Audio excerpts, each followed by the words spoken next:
ত্রিপুরার রাজধানী আগরতলা থেকে বিহারে পাচারের সময় ধরা পড়ল বিপুল গাঁজা।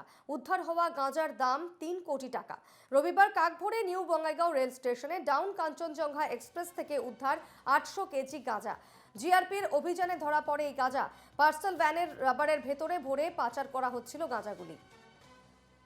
নিউ বঙ্গাইগাঁও ট্রেন থেকে উদ্ধার হয়েছে গাঁজা এবং যেমনটা জানা যাচ্ছে ৮০০ কেজি গাঁজা উদ্ধার হয়েছে এবং ত্রিপুরা রাজধানী আগরতলা থেকে বিহারে পাচারের সময় বিশাল পরিমাণের এই গাঁজা ধরা পড়ে এবং উদ্ধার হওয়া গাঁজার দাম প্রায় ৩ কোটি টাকা বলে জানিয়েছে পুলিশ।